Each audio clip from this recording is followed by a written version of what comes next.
नमस्कार दोस्तों।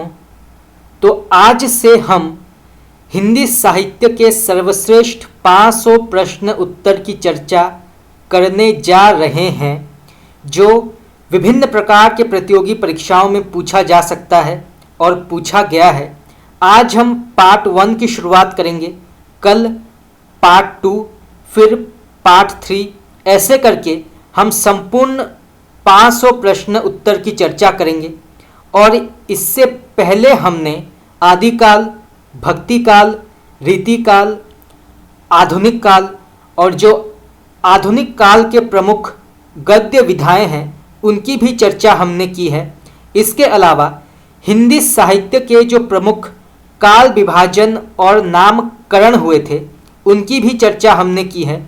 और हिंदी ग्रामर के बहुत सारे टॉपिक जैसे पर्यायवाची शब्द, अनेकार्थक शब्द, विलोम शब्द, मुहावरे, लोकोक्तियों की चर्चा हमने की है। तो अगर आपने अभी तक मेरे पहले के क्लासेस नहीं देखे हैं तो आप जाके देख सकते हैं। तो चलिए शुरू करते हैं। पहला सवाल तो यहाँ पे पूछा गया है, शिक्षा के प्रसार के लिए नागरी लिपि का सर्वत्र प्रचार आवश्यक है। तो ये कथन किसका माना जाता है? ये प्रश्न कई बार पूछा गया है तो आप इसको नोट कर सकते हैं।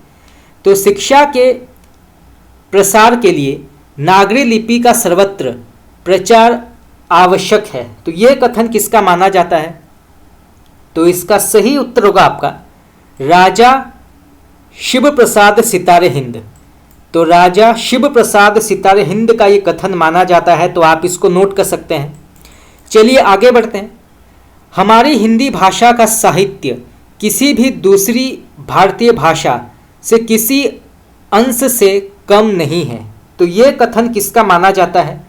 तो हमारी हिंदी भाषा का साहित्य किसी भी दूसरी भारतीय भाषा से किसी अंश से कम नहीं है। तो ये कथन किसका माना जाता है? तो इसका सही उत्तर होगा आपका राय बहादुर राम रणविजय सिंह। तो राय बहादुर राम रणविजय सिंह का ये कथन माना जाता है, तो आप इसको नोट कर सकते हैं। चलिए आगे बढ़ते हैं। वही भाषा जीवित और जागृत रह सकती है जो जनता का ठीक ठीक प्रतिनिधित्व कर सके और हिंदी इसमें समर्थ है। तो ये कथन किसका माना जाता है? तो फिर से पढ़ते हैं। वही भाषा जीवित और जागृत रह सकती है जो जनता का ठीक ठीक प्रतिनिधित्व कर सके और हिंदी इसमें समर्थ है। तो ये कथन किसका माना जाता है? तो इसका सही उत्तर होगा आपका पीर मुहम्मद मुनिस। चलिए आगे बढ़ते हैं। भारतेंदु और द्विवेदी ने हिंदी की जड़ें पाताल तक पहुंचा दी है। उसे उखाड़ने का जो दुस्साहस करेगा वह निश्चय ही भूकंप ध्वस्त होगा। तो ये कथन किसका माना जाता है? तो फिर से पढ़ते हैं। भारतेंदु और द्विवेदी ने हिंदी की जड़ें पाताल तक पहुंचा दी है। उसे उखाड़ने का जो दुस्साहस करेगा वो निश्चय ही भूकंप ध्वस्त होगा। तो ये कथन किसका माना जाता है? तो इसका सही उत्तर होगा आपका शिव पूजन सहाय। तो ये जो है शिव पूजन सहाय का कथन माना जाता है, तो आप इसको नोट कर सकते हैं। ये प्रश्न भी कई बार पूछा गया है। चलिए आगे बढ़ते हैं। यह निर्विवाद है कि हिंदी भाषियों को उर्दू भाषा से कभी द्वेष नहीं रहा। तो यह निर्विवाद है कि हिंदी भाषियों को उर्दू भाषा से कभी द्वेष नहीं रहा। तो ये कथन किसका माना जाता है? तो इसका सही उत्तर होगा आपका ब्रज नंदन दास। तो ये जो है ब्रज नंदन दास का कथन माना जाता है, तो आप इसको नोट कर सकते हैं। चलिए आगे बढ़ते हैं। हिंदी भाषा अपनी अनेक धाराओं के साथ प्रशस्त क्षेत्र में प्रखर गति से प्रकाशित हो रही है। तो ये कथन किसका माना जाता है? तो हिंदी भाषा अपनी अनेक धाराओं के साथ प्रशस्त क्षेत्र के में प्रखर गति से प्रकाशित हो रही है। तो ये कथन किसका माना जाता है? तो इसका सही उत्तर होगा आपका छविनाथ पांडेय। तो ये जो है छविनाथ पांडेय का कथन माना जाता है, तो आप इसको नोट कर सकते हैं। चलिए आगे बढ़ते हैं। देवनागरी ध्वनि शास्त्र की दृष्टि से अत्यंत वैज्ञानिक लिपि है? तो देवनागरी ध्वनि शास्त्र की दृष्टि से अत्यंत वैज्ञानिक लिपि है। तो ये कथन किसका माना जाता है? तो इसका सही उत्तर होगा आपका रविशंकर शुक्ल। तो ये जो है रविशंकर शुक्ल का कथन माना जाता है। तो आप इसको नोट कर सकते हैं। चलिए आगे बढ़ते हैं। हमारी नागरी दुनिया की सबसे अधिक वैज्ञानिक लिपि है। ये कथन किसका है? तो हमारी नागरी दुनिया की सबसे अधिक वैज्ञानिक लिपि है। तो ये कथन किसका माना जाता है? तो इसका सही उत्तर होगा आपका राहुल सांस्कृतायन। तो ये जो है राहुल सांस्कृतायन का कथन माना जाता है। तो आप इसको नोट कर सकते हैं। चलिए आगे बढ़ते हैं। नागरी प्रचार देश उन्नति का द्वार है। ये कथन किसका माना जाता है? तो नागरी प्रचार देश उन्नति का द्वार है। तो इसका सही उत्तर होगा आपका गोपाल लाल खत्री। तो ये जो है गोपाल लाल खत्री का कथन माना जाता है। तो आप इसको नोट कर सकते हैं। चलिए आगे बढ़ते हैं। अंग्रेजी से भारत की रक्षा नहीं हो सकती। ये कथन किसका है? तो अंग्रेजी से भारत की रक्षा नहीं हो सकती। तो ये कथन किसका माना जाता है? तो इसका सही उत्तर होगा आपका पंडित पिल्लियार। चलिए आगे बढ़ते हैं। तो यहां पे प्रश्न पूछा गया है हित तरंगिणी किसकी रचना मानी जाती है? यह प्रश्न आपका कई बार नेट में पूछा गया है और विभिन्न प्रकार के टीजीटी और पीजीटी परीक्षाओं में भी कई बार पूछा गया है। तो आप इसको नोट कर सकते हैं। तो हित तरंगिणी किसकी रचना मानी जाती है? तो इसका सही उत्तर होगा आपका कृपाराम। तो ये जो है कृपाराम की रचना मानी जाती है। चलिए आगे बढ़ते हैं। तिलक शतक तथा अलक शतक किसकी रचना मानी जाती है? तो तिलक शतक तथा अलक शतक ये किसकी रचनाएं मानी जाती है? इसके लेखक का नाम क्या है? तो इसका सही उत्तर होगा आपका मुबारक। तो ये जो है मुबारक की रचनाएं मानी जाती है। तो आप इसको नोट कर सकते हैं। चलिए आगे बढ़ते हैं। खड़ी बोली गद्य की पहली रचना कौन सी मानी जाती है? तो खड़ी बोली गद्य की पहली रचना कौन सी मानी जाती है? तो इसका सही उत्तर होगा आपका चंद छंद वर्णन की महिमा।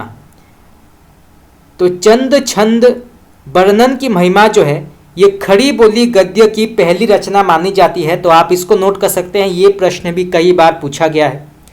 चलिए आगे बढ़ते हैं। रचनाओं के क्रम में रचनाकारों को सुमिलित करना है। तो यहाँ पे जो है पहले सूची में रचनाओं के नाम है और दूसरे सूची में रचनाकारों के नाम। तो इनको जो है सुमिलित करना है। तो सबसे पहले आता है मेरा जुल आशिकिन। तो मेरा जुल आशिकिन के लेखक का नाम क्या है? तो इसके लेखक हैं नुसरती। तो नुसरती इसके लेखक हैं। तो आप इसको नोट कर सकते हैं। इसके बाद आता है सबरस। तो सबरस के लेखक का नाम क्या है? तो इसके लेखक हैं मुल्ला वजही।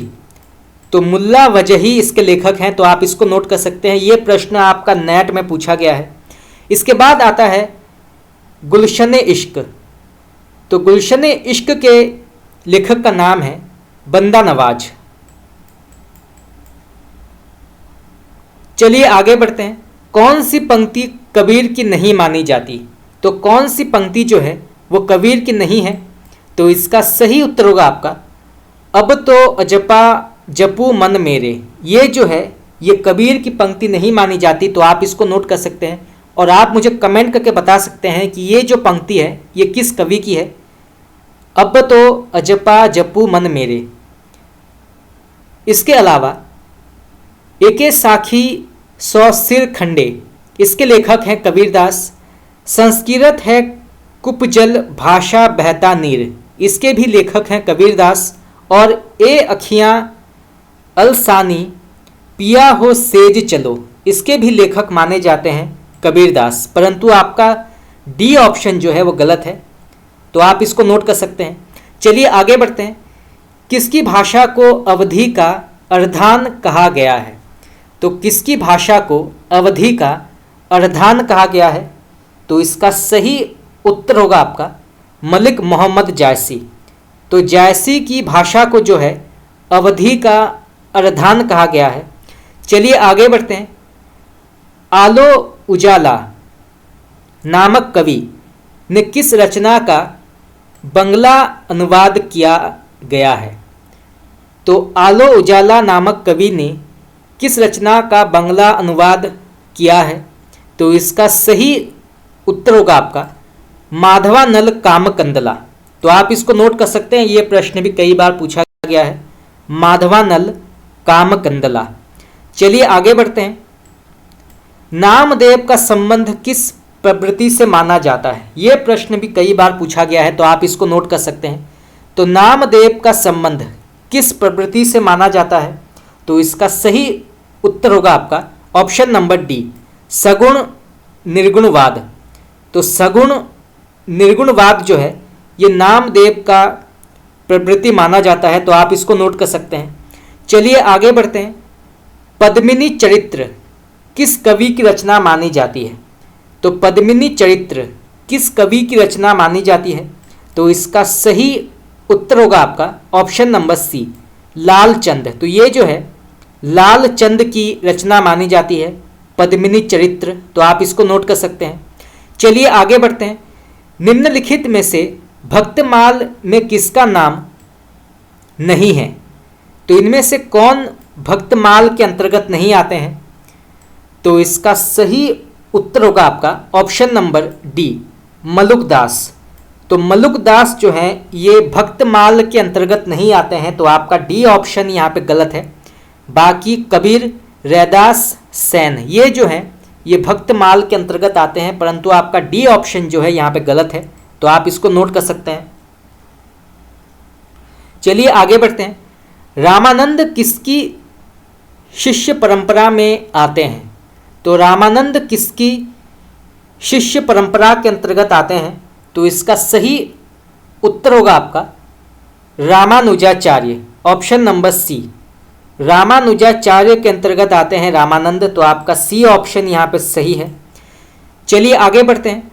भक्ति का प्रस्थान ग्रंथ किसे कहा जाता है? यह प्रश्न आपका नेट में कई बार पूछा गया है, तो आप इसको नोट कर सकते हैं। तो भक्ति का प्रस्थान ग्रंथ किसे कहा गया है? तो इसका करेक्ट आंसर होगा आपका ऑप्शन नंबर बी, भागवत। तो भागवत को भक्ति का प्रस्थान ग्रंथ माना गया है, तो आपका बी ऑप्शन यहाँ पे सही है। चलिए आगे बढ़ते हैं। यहाँ पे प्रश्न पूछा गया है, हंस जवाहिर नामक प्रेमाख्यान किसने लिखा है? तो हंस जवाहिर नामक प्रेमाख्यान के लेखक का नाम क्या है? तो इसका सही उत्तर होगा आपका option number D, Kasim Shah. तो कासिम शाह जो हैं ये हंस जवाहिर नामक प्रेमाख्यान के लेखक हैं, तो आप इसको नोट कर सकते हैं। और यहाँ से प्रश्न ये भी आ सकता है कि हंस जवाहिर ये किस प्रकार का काव्य माना जाता है? तो ये जो है प्रेमाख्यान काव्य के अंतर्गत आता है। तो यहाँ से जो है दो प्रकार के प्रश्न आ सकते हैं। चलिए आगे बढ़ते हैं। कहू ना काहू की कानी करे, सिगरी ब्रज वीर बिकाई गयो है, ये किसकी पंक्ति मानी जाती है? तो फिर से पढ़ते हैं। कहू ना काहू की कानी करे, सिगरी ब्रज वीर बिकाई गयो है, तो ये किसकी पंक्ति मानी जाती है? तो इसका सही उत्तर होगा आपका ऑप्शन नंबर सी, देव। तो ये जो है देव की अत्यंत ही प्रसिद्ध पंक्ति मानी जाती है, तो आप इसको नोट कर सकते हैं। चलिए आगे बढ़ते हैं। रामानंद ने किसकी उपासना पर जोर दिया? यह प्रश्न भी कई बार पूछा गया है, तो आप इसको नोट कर सकते हैं। तो रामानंद ने किसकी उपासना पर जोर दिया था? तो इसका सही उत्तर होगा आपका ऑप्शन नंबर डी, राम। तो राम की उपासना पर जोर दिया था रामानंद ने, तो आपका डी ऑप्शन यहाँ पे सही है। चलिए आगे बढ़ते हैं। निर्गुण धारा की शाखा निम्न में से कौन सी है? तो निर्गुण धारा की शाखा इनमें से कौन सी मानी जाती है? तो इसका सही उत्तर होगा आपका ऑप्शन नंबर ए, प्रेमाश्रयी शाखा जो है ये निर्गुण धारा के अंतर्गत आती है, तो आपका ए ऑप्शन यहाँ पे सही है। प्रेमाश्रयी और ज्ञानाश्रयी, ये दोनों जो हैं ये निर्गुण धारा के अंतर्गत आते हैं, तो आपका ए ऑप्शन यहाँ पे सही है। बाकी राम भक्ति शाखा और कृष्ण भक्ति शाखा ये दोनों जो हैं ये सगुण धारा के अंतर्गत आते हैं, तो आपका ए ऑप्शन यहाँ पे सही है। चलिए आगे बढ़ते हैं। भक्ति धर्म का रसात्मक रूप है, यह बात किसने कही है? तो भक्ति धर्म का रसात्मक रूप है, तो ये बात किसने कही है, उनका नाम क्या है? तो इसका सही उत्तर होगा आपका ऑप्शन नंबर ए, आचार्य रामचंद्र शुक्ल। तो आचार्य रामचंद्र शुक्ल का ये कथन माना जाता है, भक्ति धर्म का रसात्मक रूप है, तो आपका ए ऑप्शन यहाँ पे सही है। ये प्रश्न भी आपका कई बार पूछा गया है, तो आप इसको नोट कर सकते हैं। चलिए आगे बढ़ते हैं। देह जैसा तीर्थ ना मैंने सुना ना देखा, ये किसका कथन माना जाता है? तो देह जैसा तीर्थ ना मैंने सुना ना देखा, तो ये किसका कथन माना जाता है? तो इसका सही उत्तर होगा आपका ऑप्शन नंबर बी, सरहपा। चलिए आगे बढ़ते हैं। राबिया कौन थी? तो राबिया कौन मानी जाती हैं? तो इसका सही उत्तर होगा आपका, ये जो हैं ये सूफी संत के अंतर्गत आती हैं राबिया, तो आपका बी ऑप्शन यहाँ पे सही है। राबिया जो हैं ये सूफी संत के अंतर्गत आती हैं, तो आपका बी ऑप्शन यहाँ पे सही है। चलिए आगे बढ़ते हैं। बंगाल असम में ब्रज भाषा प्रभावित बंगला असमिया को क्या कहा जाता है? तो बंगाल असम में ब्रज भाषा प्रभावित बंगला असमिया को क्या कहा जाता है? तो इसका सही उत्तर होगा आपका ऑप्शन नंबर सी, ब्रजबुली। तो उसको जो है ब्रजबुली कहा जाता है, तो आपका सी ऑप्शन यहाँ पे सही है। बंगाल असम में ब्रज भाषा प्रभावित बंगाल असमिया को ब्रजबुली कहा जाता है। चलिए आगे बढ़ते हैं। कबीर की मृत्यु कब हुई थी? तो कबीर की मृत्यु जो है वो कब हुई थी, किस वर्ष हुई थी? तो इसका सही उत्तर होगा आपका ऑप्शन नंबर बी, 1518। तो 1518 को कबीरदास की मृत्यु हुई थी। मगहर नाम का एक स्थान है, वहाँ पर हुआ था कबीरदास का निधन, मगहर में हुआ था, तो आपका बी ऑप्शन यहाँ पे सही है, आप इसको नोट कर सकते हैं। चलिए आगे बढ़ते हैं। निम्नलिखित में से कौन सी कबीर की उक्ति नहीं है? तो यहाँ पे कौन सा ऑप्शन जो है वो गलत है? तो इसका सही उत्तर होगा आपका ऑप्शन नंबर बी, अब तो अजपा जपू मन मेरे। ये पंक्ति जो है ये कबीरदास की नहीं है, तो आपका बी ऑप्शन यहाँ पे गलत है।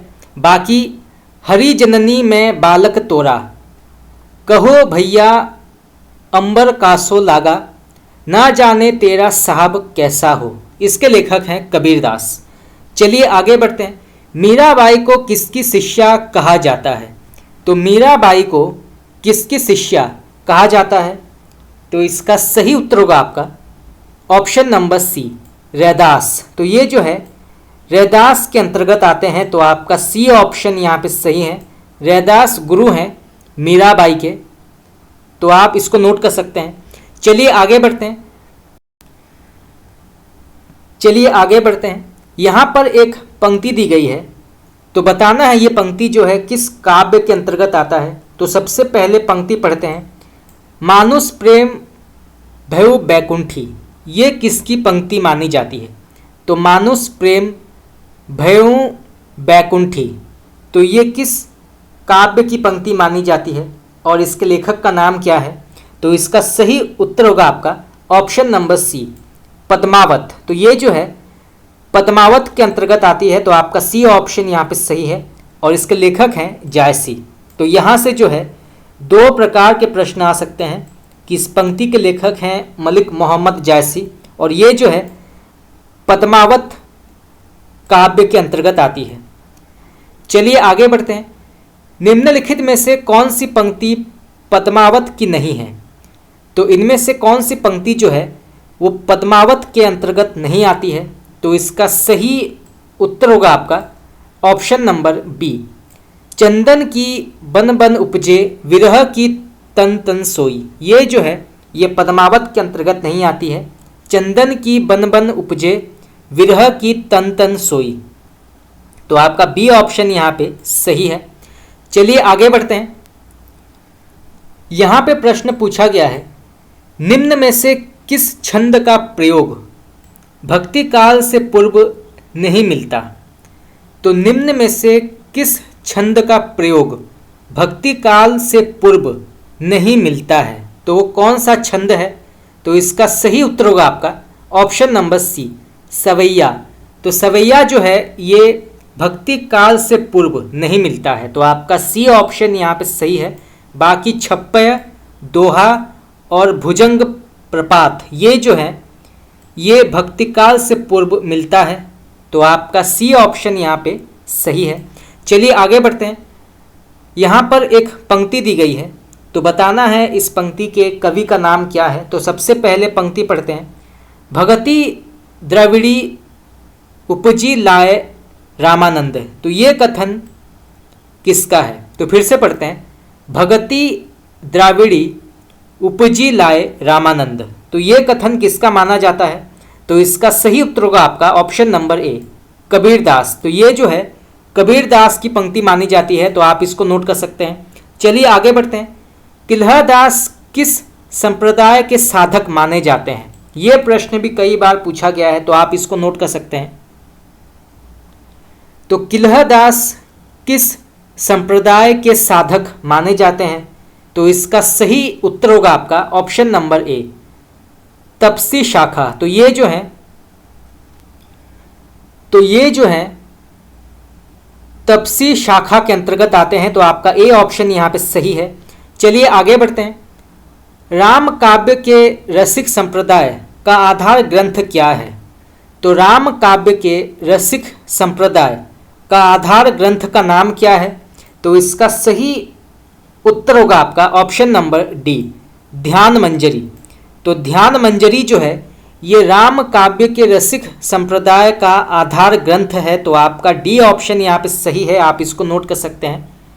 ध्यान मंजरी जो है ये राम काव्य के रसिक संप्रदाय का आधार ग्रंथ माना जाता है। चलिए आगे बढ़ते हैं। आचार्य रामचंद्र शुक्ल ने तुलसी द्वारा रचित ग्रंथ कितने बतलाए हैं। तो आचार्य रामचंद्र शुक्ल ने तुलसी द्वारा रचित ग्रंथ की संख्या कितने बताए हैं। तो इसकी संख्या क्या है। तो इसका सही उत्तर होगा आपका ऑप्शन नंबर ए, 12। तो 12 संख्या बताया गया है।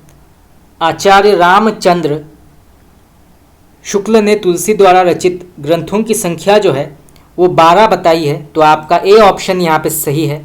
चलिए आगे बढ़ते हैं। विनय पत्रिका की भाषा क्या है। ये प्रश्न भी कई बार पूछा गया है, तो आप इसको नोट कर सकते हैं। तो विनय पत्रिका की भाषा क्या है। तो इसका सही उत्तर होगा आपका ऑप्शन नंबर बी, ब्रज। तो आपका बी ऑप्शन यहाँ पे सही है। और विनय पत्रिका के लेखक का नाम है तुलसीदास। तो तुलसीदास इसके लेखक हैं विनय पत्रिका के। चलिए आगे बढ़ते हैं। नाभादास जी का वास्तविक नाम क्या था। तो नाभादास जी का वास्तविक नाम क्या माना गया है। तो इसका सही उत्तर होगा आपका ऑप्शन नंबर ए, स्वामी हरिदास नाभा। तो आपका ए ऑप्शन यहाँ पे सही है, स्वामी हरिदास नाभा। ये जो है ये नाभादास जी का वास्तविक नाम है। तो आपका ए ऑप्शन यहाँ पे उचित है। चलिए आगे बढ़ते हैं। रामचंद्रिका में कुल कितने प्रकाश पाए जाते हैं। तो रामचंद्रिका में कुल कितने प्रकाश पाए जाते हैं। तो इसकी सही जो गणना है वो है ऑप्शन नंबर डी, 39। तो आपका बी ऑप्शन यहाँ पे सही है। तो रामचंद्रिका में कुल 39 प्रकाश मिलते हैं। तो आपका डी ऑप्शन यहाँ पे सही है। चलिए आगे बढ़ते हैं। कवित रत्नाकर में कितने तरंग हैं। तो कवित रत्नाकर में कितने तरंग पाए जाते हैं। तो इसका सही उत्तर होगा आपका ऑप्शन नंबर बी, 5। तो कवित रत्नाकर में 5 तरंग पाए जाते हैं, तो आपका ए ऑप्शन यहाँ पे उचित है। चलिए आगे बढ़ते हैं। कृष्ण लीलाओं को संस्कृत काव्य में सबसे पहले उल्लेख किस रचना में किया गया था? तो कृष्ण लीलाओं का संस्कृत काव्य में सबसे पहला उल्लेख किस रचना में किया गया था या किस रचना में मिलता है? तो इसका सही उत्तर होगा आपका ऑप्शन नंबर ए, ब्रह्मचरित। तो आपका बी ऑप्शन यहाँ पे सही है। तो कृष्ण लीलाओं का संस्कृत काव्यों में सबसे पहला उल्लेख ब्रह्मचरित रचना में मिलता है, तो आपका बी ऑप्शन यहाँ पे उचित है। आप इसको नोट कर सकते हैं, ये प्रश्न भी कई बार पूछा गया है। चलिए आगे बढ़ते हैं। गोवर्धन पहाड़ी पर श्रीनाथ जी का मंदिर किसने बनवाया था? तो गोवर्धन पहाड़ी पर श्रीनाथ जी का मंदिर किसने बनवाया था, उनका नाम क्या है? तो इसका सही उत्तर होगा आपका option number D, Puranmal Khatri. तो पूरनमल खत्री ने गोवर्धन पहाड़ी पर श्रीनाथ जी का मंदिर बनवाया था, तो आपका डी ऑप्शन यहाँ पे उचित है। चलिए आगे बढ़ते हैं। किस संप्रदाय में उपासना को रसोपासना कहा जाता है तथा गद्दी सेवा का विधान है? तो फिर से पढ़ते हैं। किस संप्रदाय में उपासना को रसोपासना कहा जाता है तथा गद्दी सेवा का विधान है? तो उस संप्रदाय का नाम क्या है? तो इसका सही उत्तर होगा आपका option number B, Radha Vallabh Sampradaya. तो राधा वल्लभ संप्रदाय के अंतर्गत रसोपासना कहा जाता है और गद्दी सेवा का विधान है। तो यहाँ से जो है 2 प्रकार के प्रश्न आ सकते हैं, तो आप इसको नोट कर सकते हैं। चलिए आगे बढ़ते हैं। किसने सूरदास की मृत्यु पर शोकार्त होकर यह पंक्ति कही थी? पुष्टि मार्ग को जाहज जात है, सो जाको कछु लेना होए सो लेहूं। तो ये कथन किसका माना जाता है? तो किसने सूरदास की मृत्यु पर शोकार्त होकर ये पंक्ति कही थी? पुष्टि मार्ग को जाहज जात है, सो जाको कछु लेना हो सो लेहू। तो ये कथन किसका माना जाता है? तो इसका सही उत्तर होगा आपका ऑप्शन नंबर बी, विट्ठलनाथ। तो आपका बी ऑप्शन यहाँ पे सही है। ये जो है विट्ठलनाथ ने कही थी सूरदास की मृत्यु हो जाने पर, तो आपका बी ऑप्शन यहाँ पे उचित है। चलिए आगे बढ़ते हैं। नंददास द्वारा रचित रास पंचाधई किस छंद में लिखा गया है? तो नंददास द्वारा रचित रास पंचाधई किस छंद में लिखा गया है, उसका नाम क्या है? तो इसका सही उत्तर होगा आपका ऑप्शन नंबर डी, रोला। तो आपका डी ऑप्शन यहाँ पे सही है। ये प्रश्न आपका नेट में पूछा गया था, तो आप इसको नोट कर सकते हैं। और यहाँ से प्रश्न ये भी आ सकता है कि नंददास द्वारा रचित बहुत ही प्रसिद्ध ग्रंथ का नाम क्या है? तो वो है रास पंचाधई। तो आप इसको नोट कर सकते हैं। चलिए आगे बढ़ते हैं। मोह मन गिरधर छवि पर अटकयो किसकी पंक्ति मानी जाती है? तो मोह मन गिरधर छवि पर अटकयो, तो ये किसकी पंक्ति मानी जाती है? तो इसका सही उत्तर होगा आपका ऑप्शन नंबर डी, कृष्णदास। तो आपका डी ऑप्शन यहाँ पे सही है। मोह मन गिरधर छवि पर अटकयो, ये पंक्ति जो है इसके लेखक हैं कृष्णदास। चलिए आगे बढ़ते हैं। भीजत कग देखो इन नैना किसकी पंक्ति मानी जाती है? तो भीजत कग देखो इन नैना, तो ये किसकी पंक्ति मानी जाती है? तो इसका सही उत्तर होगा आपका option number C, Shri Bhatt. तो आपका सी ऑप्शन यहाँ पे सही है। चलिए आगे बढ़ते हैं। राधा वल्लभ संप्रदाय का मूलाधार क्या है? तो राधा वल्लभ संप्रदाय का मूलाधार क्या माना जाता है? तो इसका सही उत्तर होगा आपका ऑप्शन नंबर ए, हित 84। तो आपका ए ऑप्शन यहाँ पे सही है। हित 84 जो है ये राधा वल्लभ संप्रदाय का मूलाधार माना जाता है। तो आप इसको नोट कर सकते हैं, ये प्रश्न भी कई बार पूछा गया है। चलिए आगे बढ़ते हैं। रसिक अनन्यमाल किसकी पंक्ति मानी जाती है? तो रसिक अनन्यमाल ये किसकी पंक्ति मानी जाती है? तो इसका सही उत्तर होगा आपका ऑप्शन नंबर बी, भगवत मुदित। तो आपका बी ऑप्शन यहाँ पे सही है। रसिक अनन्यमाल ये जो है ये भगवत मुदित की रचना मानी जाती है, तो आप इसको नोट कर सकते हैं। चलिए आगे बढ़ते हैं। निजमत सिद्धांत के रचनाकार का नाम क्या है? ये प्रश्न आपका टीजीटी और पीजीटी में कई बार पूछा गया है, तो आप इसको नोट कर सकते हैं। तो निजमत सिद्धांत के रचनाकार का नाम क्या है? तो इसका सही उत्तर होगा आपका ऑप्शन नंबर ए, किशोरदास। तो आपका ए ऑप्शन यहाँ पे सही है। किशोरदास निजमत सिद्धांत के रचनाकार माने जाते हैं। चलिए आगे बढ़ते हैं। आदिवाणी किसकी रचना मानी जाती है? तो आदिवाणी किसकी रचना मानी जाती है? तो इसका सही उत्तर होगा आपका ऑप्शन नंबर बी, राम राय। तो आपका बी ऑप्शन यहाँ पे सही है, राम राय इसके लेखक हैं। कौन सी रचना मीरा की नहीं है? तो कौन सी रचना मीराबाई की नहीं मानी जाती? तो इसका सही उत्तर होगा आपका ऑप्शन नंबर सी, प्रेम वाटिका। तो प्रेम वाटिका जो है ये मीराबाई की रचना नहीं है, तो आपका सी ऑप्शन यहाँ पे गलत है। बाकी चरित, मलार राग और राग गोविंद इसके लेखक हैं मीराबाई, तो आपका सी ऑप्शन यहाँ पे गलत है। चलिए आगे बढ़ते हैं। रचनाओं के अनुसार उनके रचनाकारों को सुमेलित करना है। तो पहले सूची में रचनाओं के नाम हैं और दूसरे सूची में रचनाकारों के नाम, तो इनको जो है सुमेलित करना है। तो सबसे पहले आता है विरुद्ध छहत्तरी। तो विरुद्ध छहत्तरी के लेखक का नाम क्या है? तो इसके लेखक हैं ऑप्शन नंबर डी, दुर्साजी आढ़ा। तो दुर्साजी आढ़ा जो है इसके लेखक हैं। इसके बाद आता है राणा रासो। तो राणा रासो के लेखक का नाम क्या है? तो इसके लेखक हैं दयाल कवि, दयाल कवि। रतन रासो। तो रतन रासो के लेखक का नाम क्या है? रतन रासो। तो इसके लेखक हैं कुंभकर्ण।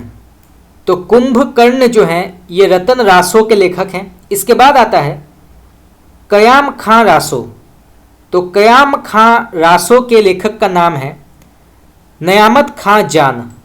जान इनका उपनाम है, तो आप इसको नोट कर सकते हैं। ये प्रश्न कई बार पूछा गया है कि जान कवि का वास्तविक नाम क्या है? तो जान कवि का वास्तविक नाम है नयामत खां। तो यहाँ पे जो है कयाम खां रासो इसके लेखक हैं नयामत खां। चलिए आगे बढ़ते हैं। पंचेंद्री वेली के रचनाकार का नाम क्या है? तो पंचेंद्री वेली के रचनाकार का नाम क्या है? तो इसका सही उत्तर होगा आपका option number B, Thakur ji. तो आपका बी ऑप्शन यहाँ पे सही है, आप इसको नोट कर सकते हैं। चलिए आगे बढ़ते हैं। बेली कृष्ण रुक्मणी ये किसकी पंक्ति मानी जाती है? तो बेली कृष्ण रुक्मणी तो ये किसकी पंक्ति मानी जाती है? तो इसका सही उत्तर होगा आपका ऑप्शन नंबर सी, पृथ्वीराज। तो आपका सी ऑप्शन यहाँ पे सही है, पृथ्वीराज इसके लेखक हैं। कौन सी रचना रहीम की नहीं है? तो इनमें से कौन सी रचना जो है वो रहीम की नहीं मानी जाती? तो इसका सही उत्तर होगा आपका ऑप्शन नंबर डी, शत प्रश्नोत्तरी। इसके लेखक रहीम नहीं है, तो आपका डी ऑप्शन यहाँ पे गलत है। बाकी नगर शोभा, बड़वे नायिका भेद और मदनाष्टक इसके लेखक हैं रहीम। तो आपका ए, बी और सी ये तीनों सही है, परंतु आपका डी ऑप्शन यहाँ पे गलत है। चलिए आगे बढ़ते हैं। यहाँ पे प्रश्न पूछा गया है मुक्तिबोध के इतिहास ग्रंथ का नाम क्या है? तो मुक्तिबोध के इतिहास ग्रंथ का नाम क्या है? तो इसका सही उत्तर होगा आपका नए साहित्य का सौंदर्य शास्त्र। तो नए साहित्य का सौंदर्य शास्त्र जो है ये मुक्तिबोध के इतिहास ग्रंथ का नाम है, तो आप इसको नोट कर सकते हैं। चलिए आगे बढ़ते हैं। हिंदी के आरंभिक रूप को अबहट किसने कहा है? तो हिंदी के आरंभिक रूप को अबहट किसने कहा है, उनका नाम क्या है? तो इसका सही उत्तर होगा आपका डॉक्टर भोला शंकर व्यास। तो डॉक्टर भोला शंकर व्यास ने हिंदी के आरंभिक रूप को अबहट कहा है, तो आप इसको नोट कर सकते हैं। चलिए आगे बढ़ते हैं। राठौरारी खयात किसका ग्रंथ माना जाता है? तो राठौरारी खयात ये किसका ग्रंथ माना जाता है? तो इसका सही उत्तर होगा आपका दयाल दास। तो ये जो है दयाल दास का ग्रंथ माना गया है। कौन सा रासो ग्रंथ अपने मूल से लोक प्रचलित होने के कारण दूर हो गया? तो कौन सा रासो ग्रंथ अपने मूल से लोक प्रचलित होने के कारण दूर हो गया? तो उसका नाम क्या है? तो इसका सही उत्तर होगा आपका परमाल रासो या आल्हा खंड। तो परमाल रासो जो है ये एक ऐसा रासो ग्रंथ है जो अपने मूल से लोक प्रचलित होने के कारण दूर हो गया। तो आप इसको नोट कर सकते हैं, ये प्रश्न भी कई बार पूछा गया है। चलिए आगे बढ़ते हैं। रास शब्द का प्राचीनतम प्रयोग कहाँ मिलता है? तो रास शब्द का प्राचीनतम प्रयोग ये कहाँ मिलता है? तो इसका सही उत्तर होगा आपका श्रीमद् भागवत में। सबसे पहले सिद्ध साहित्य का पता किसने लगाया था? तो सबसे पहले सिद्ध साहित्य का पता किसने लगाया था, उनका नाम क्या है? तो इसका सही उत्तर होगा आपका हरप्रसाद शास्त्री ने। तो हरप्रसाद शास्त्री ने सबसे पहले सिद्ध साहित्य का पता लगाया था, तो आप इसको नोट कर सकते हैं, ये प्रश्न भी कई बार पूछा गया है। नेक्स्ट क्वेश्चन, हिंदी काव्यधारा में कितने सिद्धों की रचना प्रकाशित हुई है? तो हिंदी काव्यधारा में कितने सिद्धों की रचना प्रकाशित हुई है, उनकी संख्या क्या है? तो इसका सही उत्तर होगा आपका 18। चलिए आगे बढ़ते हैं। भक्तिवाद पर सिद्धों का प्रभाव है, ईसाई मत का कोई प्रभाव नहीं, ये किसका कथन माना जाता है? तो भक्तिवाद पर सिद्धों का प्रभाव है, ईसाई मत का कोई प्रभाव नहीं, तो ये किसका कथन माना गया है? तो इसका सही उत्तर होगा आपका आचार्य हजारी प्रसाद द्विवेदी। तो आचार्य हजारी प्रसाद द्विवेदी ने ये कहा है कि भक्तिवाद पर सिद्धों का प्रभाव है, ईसाई मत का कोई प्रभाव नहीं है। तो आप इसको नोट कर सकते हैं, ये प्रश्न भी कई बार पूछा गया है। चलिए आगे बढ़ते हैं। नाथ पंथ का जन्म किनके मेल से हुआ? तो नाथ पंथ का जन्म किनके मेल से हुआ है? तो इसका सही उत्तर होगा आपका ब्रज यानी सिद्ध और शैव साधक। तो ब्रज यानी सिद्ध और शैव साधक के मेल से नाथ पंथ का जन्म हुआ है, तो आप इसको नोट कर सकते हैं। चलिए आगे बढ़ते हैं। नाथ पंथ को सिद्धों की परंपरा का ही विकसित रूप मानना चाहिए, ये कथन किसका है? ये प्रश्न भी कई बार पूछा गया है, तो आप इसको नोट कर सकते हैं। तो फिर से पढ़ते हैं। नाथ पंथ को सिद्धों की परंपरा का ही विकसित रूप मानना चाहिए, तो ये कथन किसका माना जाता है? तो इसका सही उत्तर होगा आपका राहुल सांस्कृतायन। तो ये जो है राहुल सांस्कृतायन का कथन माना जाता है, तो आप इसको नोट कर सकते हैं। गोरखनाथी कितनी शाखाओं में विभक्त है?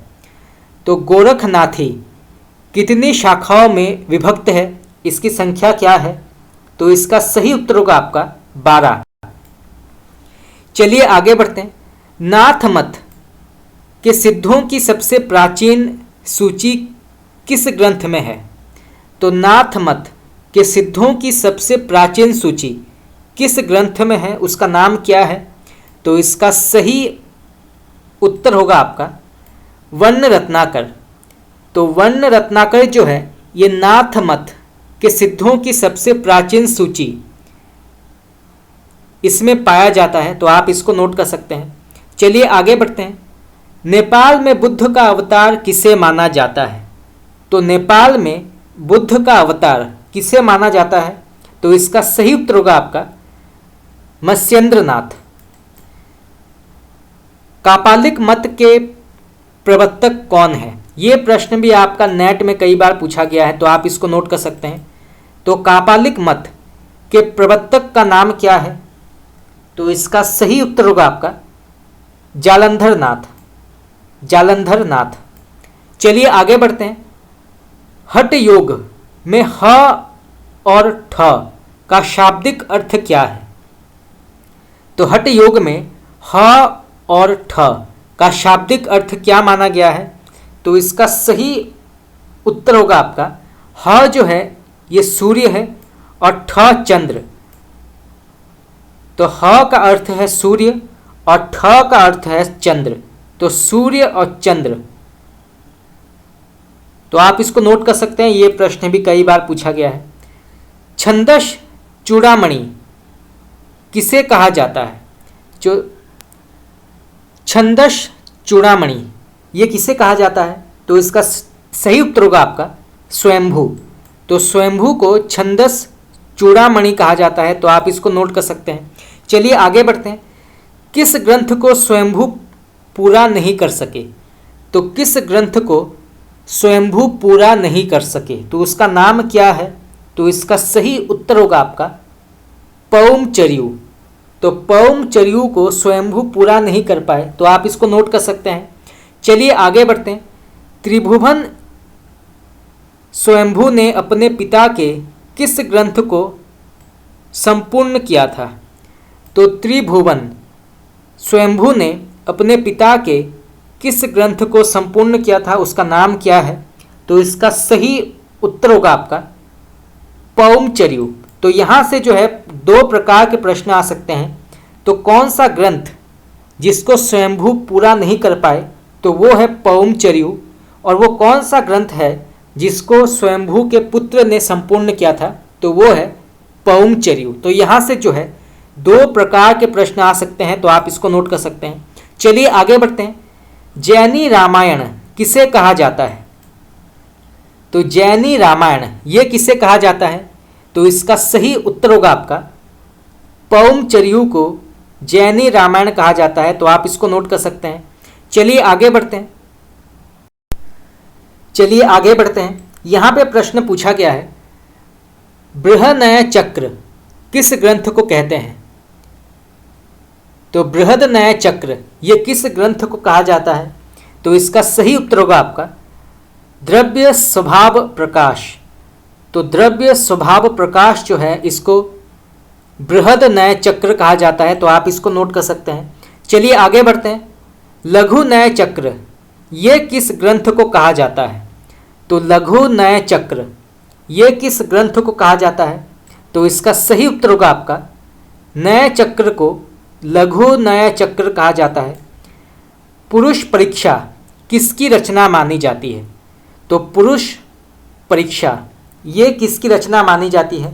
तो इसका सही उत्तर होगा आपका विद्यापति। तो ये जो है विद्यापति की अत्यंत ही प्रसिद्ध रचना मानी जाती है।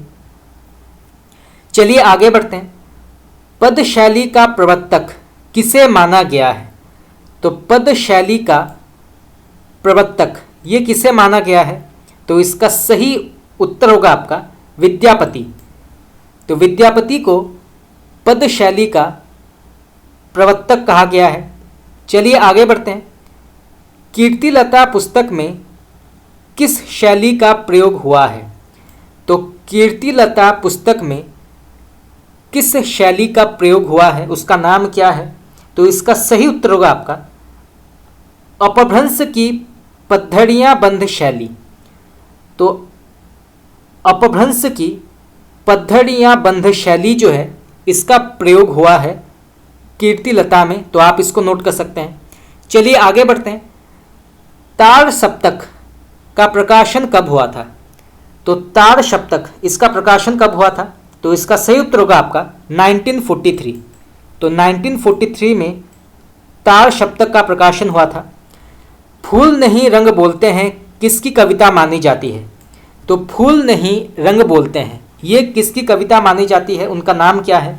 तो इसका सही उत्तर होगा आपका केदारनाथ अग्रवाल। तो ये जो है केदारनाथ अग्रवाल की कविता मानी जाती है, फूल नहीं रंग बोलते हैं। चलिए आगे बढ़ते हैं। केदारनाथ अग्रवाल पर किस बहुचर्चित प्रगतिवादी कवि ने कविता लिखी? तो केदारनाथ अग्रवाल पर किस बहुचर्चित प्रगतिवादी कवि ने कविता लिखी? तो उनका नाम क्या है? तो इसका सही उत्तर होगा आपका नागार्जुन। तो नागार्जुन ने जो है केदारनाथ अग्रवाल पर कविता लिखी है। तो आप इसको नोट कर सकते हैं, ये प्रश्न भी कई बार पूछा गया है। चलिए आगे बढ़ते हैं। प्रवासी के गीत रचना किस साल प्रकाशित हुई थी? तो प्रवासी के गीत रचना जो है ये किस साल प्रकाशित हुई थी? तो इसका सही उत्तर होगा आपका 1939 और ये लिखा गया था नरेंद्र शर्मा के द्वारा। तो यहाँ से जो है दो प्रकार के प्रश्न आ सकते हैं। चलिए आगे बढ़ते हैं। मेरा वश चलता मैं बन जाता कौमार्य तुम्हारा, ये पंक्ति किसकी है? तो मेरा वश चलता मैं बन जाता कौमार्य तुम्हारा, तो ये पंक्ति किसकी मानी जाती है? तो इसका सही उत्तर होगा आपका रामेश्वर शुक्ल अंचल। तो ये जो है रामेश्वर शुक्ल अंचल की पंक्ति मानी जाती है। तो आप इसको नोट कर सकते हैं। चलिए आगे बढ़ते हैं। आज के बिछुड़े ना जाने कब मिलेंगे किस युग में लिखी गई पंक्ति है? तो फिर से पढ़ते हैं। आज के बिछुड़े ना जाने कब मिलेंगे किस युग में लिखी गई पंक्ति मानी जाती है?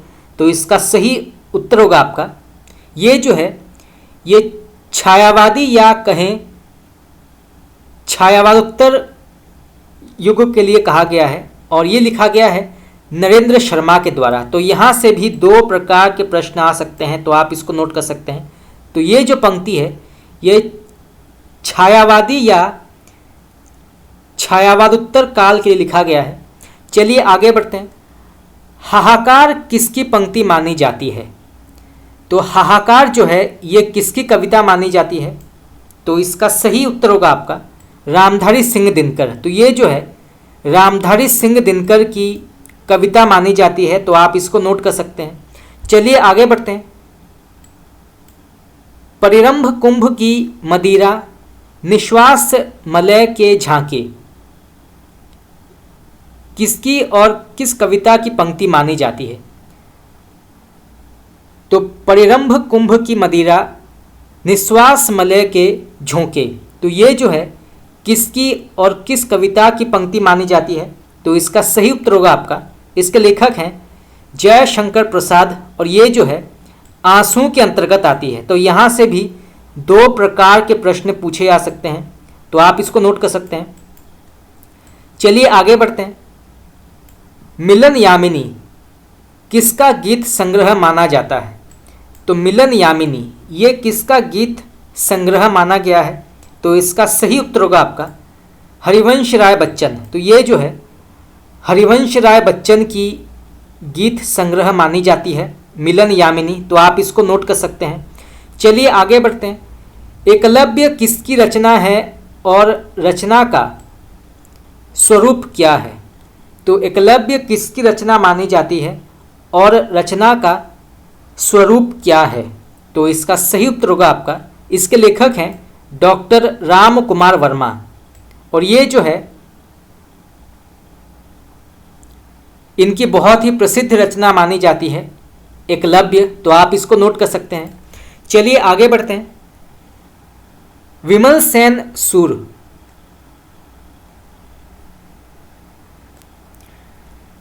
चलिए आगे बढ़ते हैं।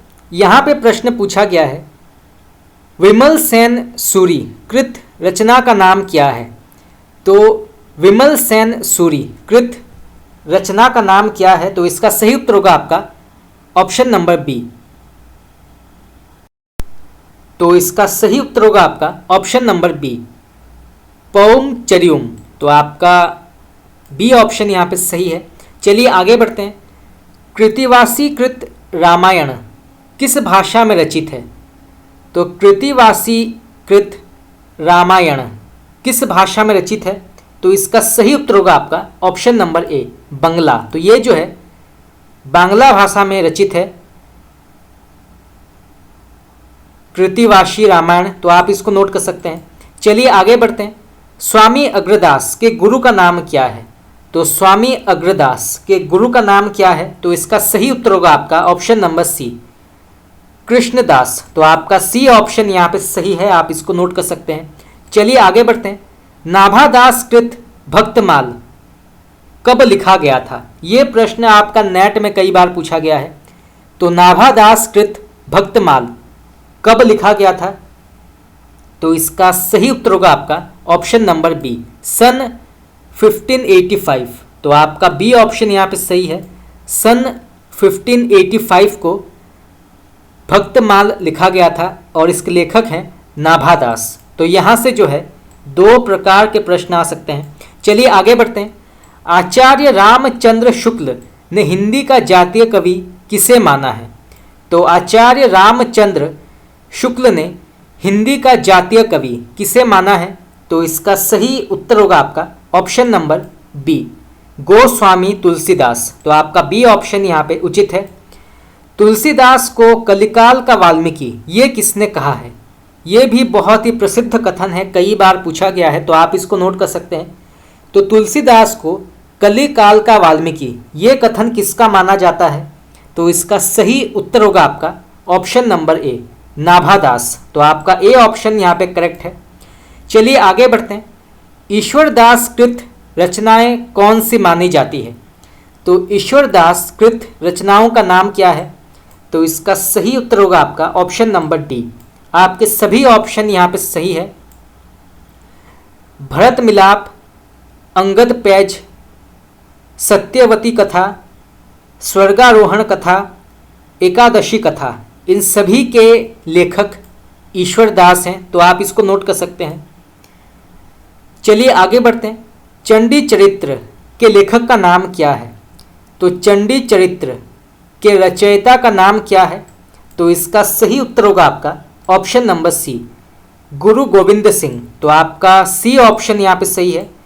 गुरु गोविंद सिंह चंडी चरित्र के लेखक हैं। तो आपका सी ऑप्शन यहाँ पे सही होगा, आप इसको नोट कर सकते हैं। चलिए आगे बढ़ते हैं। भवभूति द्वारा रचित ग्रंथ का नाम क्या है? तो भवभूति द्वारा रचित ग्रंथ का नाम क्या है? तो इसका सही उत्तर होगा आपका ऑप्शन नंबर बी, महावीर चरित और उत्तर रामचरित। तो महावीर चरित और उत्तर रामचरित इसके लेखक हैं भवभूति। तो आपका बी ऑप्शन यहाँ पे करेक्ट है। चलिए आगे बढ़ते हैं। वे राम भक्त कवि जिन्होंने स्वयं को जानकी जी की सखी मानकर काव्य रचना की। तो फिर से पढ़ते हैं। वे राम भक्त कवि जिन्होंने स्वयं को जानकी जी की सखी मानकर काव्य रचना की, तो उनका नाम क्या है? तो इसका सही उत्तर होगा आपका ऑप्शन नंबर सी, अग्रदास। तो अग्रदास ने स्वयं को राम भक्त कवि मानकर उन्होंने स्वयं को जो है जानकी जी का सखी मानकर काव्य रचना की है। तो आपका सी ऑप्शन यहाँ पे करेक्ट है। चलिए आगे बढ़ते हैं। रामचरितमानस के किस कांड को मानस का ज्ञान कांड कहते हैं? ये प्रश्न भी कई बार पूछा गया है। तो रामचरितमानस के किस कांड को मानस का ज्ञान कांड कहते हैं? तो उसका नाम क्या है? तो इसका सही उत्तर होगा आपका ऑप्शन नंबर ए, उत्तरकांड। तो आपका ए ऑप्शन यहाँ पे सही है, उत्तरकांड। तो दोस्तों इसी के साथ हमारा आज का क्लास यहाँ पे समाप्त हुआ। आज हमारा पार्ट 1 यहाँ पे समाप्त हुआ। कल हम पार्ट 2 की शुरुआत करेंगे और कल भी हम 100 प्रश्न उत्तर की चर्चा करेंगे। तो आज के लिए इतना ही। अगर आप लोगों को मेरा क्लास अच्छा लगा तो आप मुझे कमेंट करके बता सकते हैं। आपका बहुत बहुत धन्यवाद।